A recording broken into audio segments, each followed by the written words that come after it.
Hello everyone. स्वागत है आप सभी का लॉ एंड जुडिशरी क्लासेस में। मैं शिवांगी गुप्ता स्वागत करती हूँ आप सभी का आपके अपने इस यूट्यूब चैनल पे। कैसे हैं आप सभी? उम्मीद करती हूँ आप सभी बहुत अच्छे होंगे और अपनी पढ़ाई को बहुत अच्छे से जारी रख रहे होंगे। आज हम बात करेंगे जैन धर्म के बारे में। पिछले लेक्चर में हमने बौद्ध धर्म का कंप्लीट लेक्चर पूरा किया था। अगर आपने उसे नहीं देखा है तो जाइए देख करके आइए, और अगर देख लिया है तो जुड़ जाइए आज के क्लास में। ठीक है, तो आज हम क्या बात करेंगे जैन धर्म के बारे में। लेकिन उसके पहले अगर आपने वीडियो को लाइक नहीं करा है तो कर दीजिए, चैनल को सब्सक्राइब नहीं करा है तो सब्सक्राइब कर लीजिए और बेल आइकन को प्रेस कर दीजिए ताकि जब भी वीडियो अपलोड हो आपको तुरंत उसका नोटिफिकेशन मिल सके। और एक छोटी सी इंफॉर्मेशन भी, अगर आप मेरे साथ जुड़ करके पढ़ना चाहते हैं तो बिल्कुल पढ़ सकते हैं। करना क्या है इसके लिए, इस नंबर पे आप एक मैसेज दे सकते हैं और क्लास से रिलेटेड कोई भी इंफॉर्मेशन ले सकते हैं। नंबर है 7408472680। ठीक है, इस नंबर पे आप मैसेज दे करके जो भी इंफॉर्मेशन लेनी है क्लास से रिलेटेड वो ले सकते हैं, या अगर आपको कोई डाउट है तो वो भी जरूर पूछ सकते हैं आप, या तो कमेंट बॉक्स में या फिर नंबर पे। ठीक है, तो चलिए फिर बिना किसी देरी के स्टार्ट करते हैं आज की क्लास। तो आज हम क्या बात करेंगे जैन धर्म के बारे में। ठीक है, अब जैन धर्म के संस्थापक सबसे पहले हम लोग देखेंगे और देखेंगे कि कौन कौन से तीर्थंकर हुए जैन धर्म में। ठीक है, तो सबसे पहले बात किया जाए अगर संस्थापक की तो कौन थे, तो ऋषभ देव जी थे। ठीक है, इनको हम आदिनाथ या केसरिया नाथ के नाम से भी जानते हैं। ठीक है, किस नाम से? आदिनाथ या केसरिया नाथ के भी नाम से जानते हैं। किसको जानते हैं? ऋषभ देव जी। ठीक, उसके बाद क्या है, ऋषभ देव जो थे वो जैन धर्म के पहले तीर्थंकर माने जाते हैं। ठीक है, पहले तीर्थंकर। अब आगे क्या है इसमें, तो जैन ग्रंथ के अनुसार जो ऋषभ देव थे वो ब्राह्मी लिपि के खोजकर्ता कहे जाते हैं। ठीक है, किस लिपि के खोजकर्ता है? ब्राह्मी लिपि के खोजकर्ता। ठीक, इनका प्रतीक चिन्ह क्या है? तो सांड है। ठीक है, प्रतीक चिन्ह क्या है? सांड है। कमेंट बॉक्स में बताइएगा कि बौद्ध धर्म में सांड जो प्रतीक चिन्ह था वो किसको रिप्रेजेंट करता था। ध्यान आ रहा है? बताइएगा। ठीक है, अगर नहीं ध्यान आ रहा है तो जाइए जाकर के लेक्चर वापस से देखिए। ठीक है, तो उस अब क्या है, इसके बाद प्रतीक चिन्ह हो गया सांड। इसके बाद इनका जन्म कहाँ हुआ था? तो अयोध्या। ठीक है, अयोध्या में इनका जन्म हुआ था। इनके पुत्र तो भरत और बाहुबली। ठीक है, जो कि श्रवण बेलगोला कर्नाटक में गोमतेश्वर की मूर्ति जो है इन्हीं को रिप्रेजेंट करता है। किसको? बाहुबली। ठीक है, अब इसके बाद आते हैं आपके पार्श्वनाथ। ठीक है, तीर्थंकर। अब ये जो पार्श्वनाथ हैं ये कौन थे? 23वें तीर्थंकर। ठीक है, सारे तीर्थंकर हम लोग नहीं पढ़ेंगे, जो आपके एग्जाम में आता है केवल हम लोग वही पढ़े। ठीक है, तो जो 23वें तीर्थंकर थे वो कौन थे? आपके पार्श्वनाथ थे। ठीक, इसके बाद क्या, इनका जन्म कहाँ हुआ था? तो वाराणसी में। ठीक है, वाराणसी में। इनका चिन्ह क्या है? तो सर्प है। ज्ञान की प्राप्ति इनको कहाँ हुई थी? तो सम्मेद शिखर जो पारसनाथ की पहाड़ी है, कहाँ पे? झारखंड में। ठीक है, वहां पे इनको क्या हुई थी? ज्ञान की प्राप्ति हुई थी। और यही जो सम्मेद पर्वत है यहाँ पे कम से कम 20 तीर्थंकरों को क्या हुआ था? ज्ञान की प्राप्ति हुई। ठीक है, ध्यान रहेगा। चलिए, अब इसके बाद हम लोग क्या देखते हैं? महावीर स्वामी, जो कि ज्यादातर लोग जो है इन्हीं के नाम से जैन धर्म को जानते हैं, है ना। ये हमारे कौन से तीर्थंकर थे? तो 24वें। ठीक है, जो आखिरी तीर्थंकर थे यहाँ, तो 24वें थे। और यह जैन धर्म के वास्तविक संस्थापक माने जाते हैं। ठीक है, इसीलिए ये फेमस है। क्यों? क्योंकि ये जैन धर्म के वास्तविक संस्थापक माने जाते हैं। ठीक, अब इनके कुछ नाम भी हैं, जैसे कि जिन्न, कैवल, कैवलीन, निर्ग्रंथ, अहर्त, वर्धमान। ठीक है, इनके कुछ नाम है, और वर्धमान इनके बचपन का ही नाम है। ठीक है, अब इनका प्रतीक चिन्ह क्या है? तो शेर, ठीक, ध्यान रहेगा, शेर है, ठीक। अब जन्म तिथि तो 599 बीसी, या फिर कई जगह जो है 540 बीसी भी लिखा रहता है, ठीक है, कई जगह 540 बीसी में लिखा रहता है। तो जो लिखा रहेगा उस हिसाब से आप आंसर चुन सकते हैं, ठीक। पिता का नाम क्या था? सिद्धार्थ। माता का नाम क्या है? शिशला। जन्म स्थान कुंडल ग्राम कश्मीर, सॉरी माफ कीजिएगा, कुंडल ग्राम। उसके बाद क्या है? कुल क्या है? तो यांत्रिक क्षत्रिय थे ये। पत्नी का नाम क्या है? यशोदा। पुत्री कौन थी इनकी? प्रियदर्शनी या फिर अनुज्या, ठीक है, मतलब दोनों नाम आते हैं हिस्ट्री में इनके लिए। अब इनके दामाद का नाम क्या है? जमाली, जो कि इनके पहले शिष्य भी बने थे और पहले विरोधी भी बने, ठीक है। तो क्या नाम है? जमाली, ठीक है, किसका? इनके दामाद और इनके पहले शिष्य। इसके बाद इनको ज्ञान की प्राप्ति कहाँ हुई थी? ऋजुपालिका नदी, साल वृक्ष के नीचे, स्थान क्या? वैशाली, और कौन सी एज में? 42 वर्ष की आयु में, ठीक है। मेरा एक क्वेश्चन है कि गौतम बुद्ध को ज्ञान की प्राप्ति कौन से वर्ष में हुई थी? कमेंट बॉक्स में जवाब दीजिएगा, ठीक है, जिससे मुझे पता चलेगा कि आप लोग पढ़ाई कर रहे हैं। अब घर छोड़ने की आयु क्या थी इनकी? 30 ईयर थी। गौतम बुद्ध की कितनी थी? 29 थी। ध्यान आ रहा है? इसके बाद हम लोग क्या देखेंगे? उपदेश। तो इन्होंने जो है प्रथम उपदेश जो है किस भाषा में दिया? प्राकृत भाषा में। और बौद्ध धर्म का कौन सा भाषा था? याद आ रहा है? पाली भाषा, है ना, पाली भाषा था। इसके बाद जो है स्थल कौन सा था जहां पे ये जो है अपना उपदेश दिए थे पहली बार? तो राजगृह की विपुलांचल पहाड़ियों पे, ठीक। इनकी प्रथम शिष्या कौन थी? तो चंदना, ठीक है, याद रहेगा। अभी हम लोग वापस से इसको रिवाइज करेंगे एक बार, ठीक है। अब जो है महावीर स्वामी की मृत्यु, तो मृत्यु कब हुई थी? तो 572 बीसी में, या फिर जो है इसमें 2 डेट दिया गया है, ठीक है, एनसीईआरटी में 2 डेट दिया हुआ है इससे रिलेटेड, तो दोनों ध्यान में रखिएगा, 572 या फिर 468, ठीक है, बीसी में। अब है इनकी मृत्यु कब हुई थी? तो 72 वर्ष की आयु में इनकी मृत्यु हो गई थी। स्थान पावापुरी, और जनपद कौन सा, यानी महाजनपद कौन सा? तो मल्ल महाजनपद, ठीक है, जहां पे गौतम बुद्ध का भी था, लेकिन उनका कौन सा जगह था? कुशीनगर था, ठीक है। अब इसके बाद हम लोग क्या देखेंगे? इनके उपदेश। तो ये तो हम लोग पढ़ चुके हैं ऑलरेडी कि प्राकृत भाषा में था, विपुलांचल पहाड़ी पे दिए थे, और इनकी प्रिय शिष्या कौन थी? चंदना थी, है ना, ये हम लोग पढ़े थे। अब इसके बाद क्या है आपके कि जैन धर्म के त्रिरत्न, ठीक है, जैन धर्म के त्रिरत्न अब क्या है? तो सम्यक दर्शन, सम्यक चरित्र और सम्यक ज्ञान, यानी कि अच्छा देखिए, अच्छा अपना जो है चरित्र रखिए, और ज्ञान जो है अच्छा ज्ञान लीजिए, ठीक है। इसके बाद जो है हम लोग क्या देखेंगे कि जैन धर्म के 5 अनुव्रत कौन कौन से हैं? तो कौन कौन से हैं? सत्य, अहिंसा, आस्तेय, अपरिग्रह और ब्रह्मचर्य, ठीक है। और ये जो ब्रह्मचर्य है ये किसने जोड़ा है? तो महावीर स्वामी ने जोड़ा है, ठीक है। सत्य का मतलब क्या? कि कभी झूठ नहीं बोलना है। अहिंसा का मतलब क्या? कभी हिंसा नहीं करना है। आस्तेय का मतलब क्या? कि कभी चोरी नहीं करना है। अपरिग्रह का मतलब क्या? कि कभी संपत्ति इकट्ठा नहीं करना है।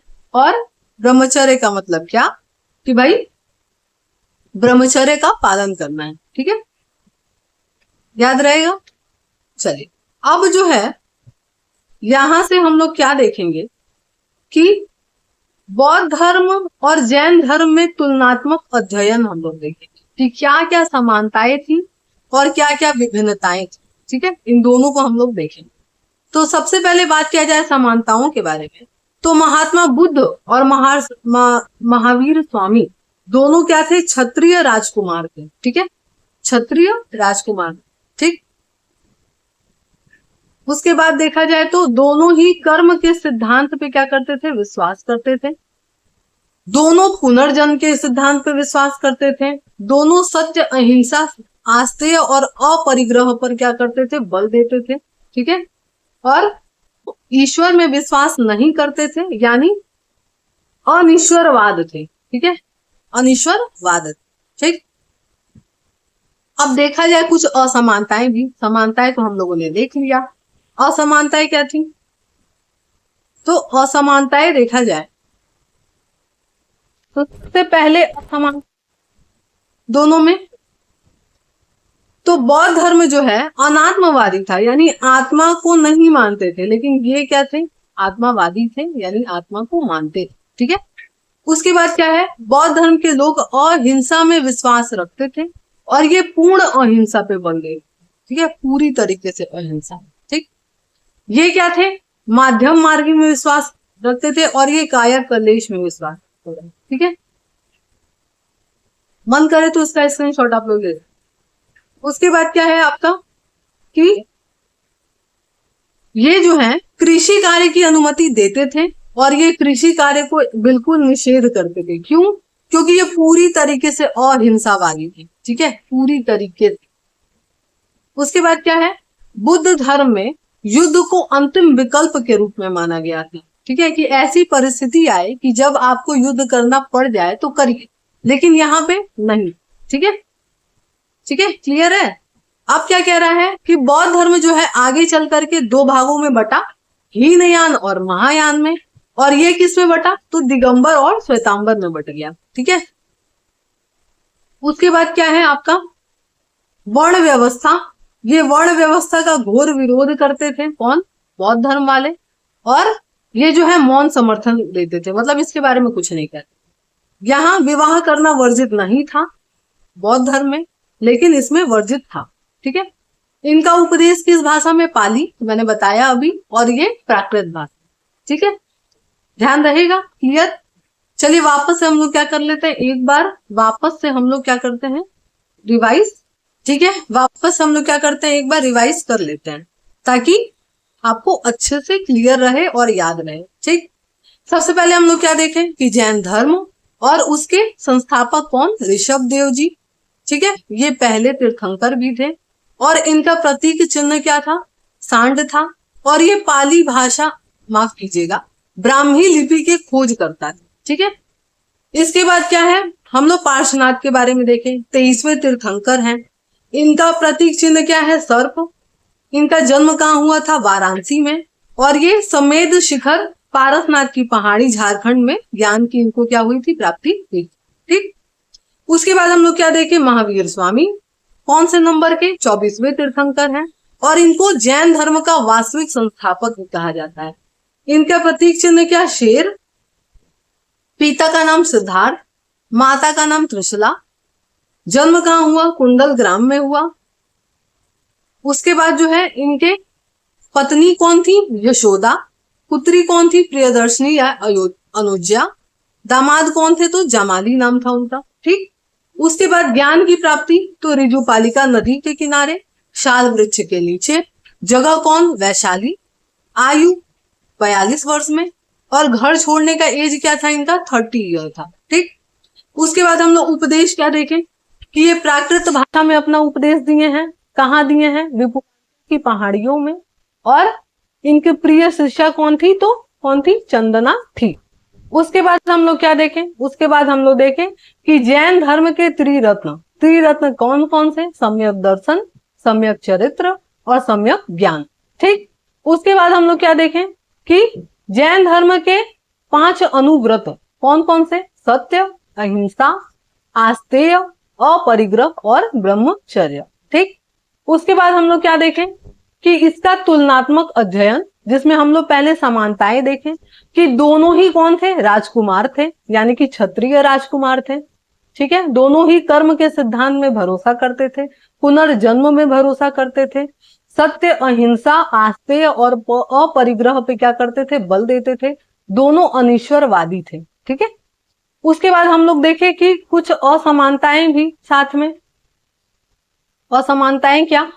कि सबसे पहले जो है ये आत्मावादी थे। कौन थे? जैन धर्म वाले। और बौद्ध धर्म वाले अनात्मावादी थे। ठीक, फिर बौद्ध धर्म वाले अहिंसा जो है में विश्वास रखते थे और वो पूर्ण अहिंसा में विश्वास रखते थे।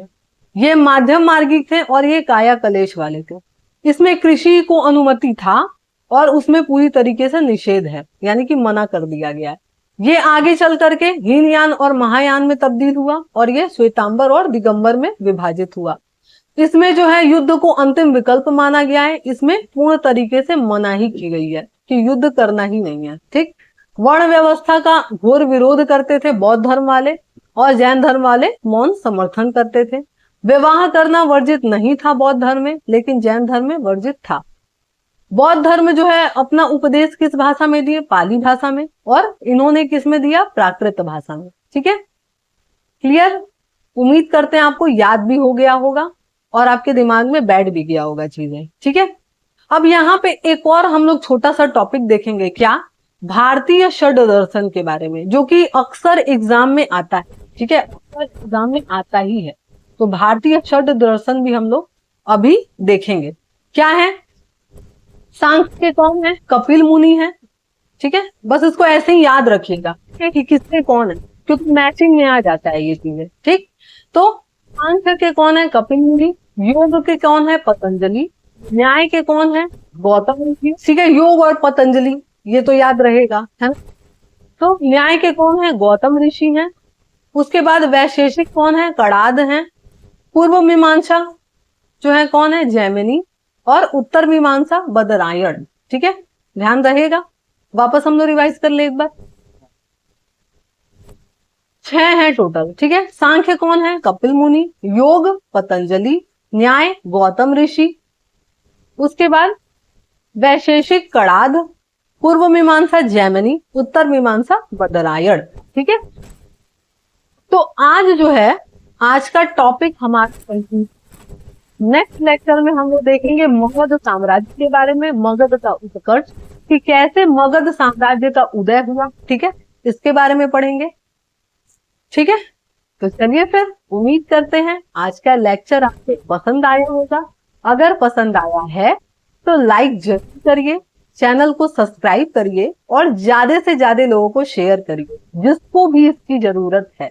ठीक है, क्योंकि हिस्ट्री ऐसा सब्जेक्ट है जो हर कॉम्पिटिटिव एग्जाम, ठीक है, तो बिना कंजूसी किए इसको शेयर करिए। ठीक है, बताया करिए कमेंट बॉक्स में कि आपको क्लास कैसा लग रहा है, क्योंकि यही सारी चीजें हैं जो मोटिवेशन का आधार होती हैं किसी भी टीचर के लिए, जो भी पढ़ाता है या जो भी इंटरेस्ट ले रहा है पढ़ाने में। ठीक है, तो बताया करिए कि आपको क्लास कैसा लगता है। ठीक है, और इसमें आपके कोई चार्जेस नहीं लगते हैं, तो बिल्कुल बताइए। ठीक, हाँ, और एक और छोटी सी इंफॉर्मेशन, अगर आप मेरे साथ जुड़ करके पढ़ना चाहते हैं तो बिल्कुल पढ़ सकते हैं।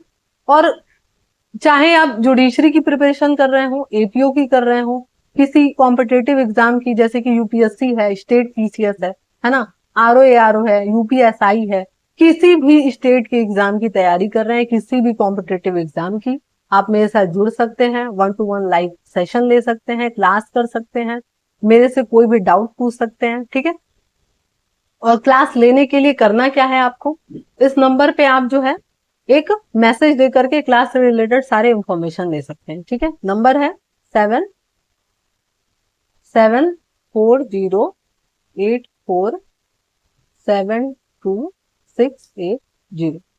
ठीक है, इस नंबर पे आप मैसेज दे सकते हैं और क्लास से रिलेटेड जो भी इंफॉर्मेशन लेना है ले सकते हैं। ठीक है, तो चलिए फिर मिलते हैं नेक्स्ट क्लास में।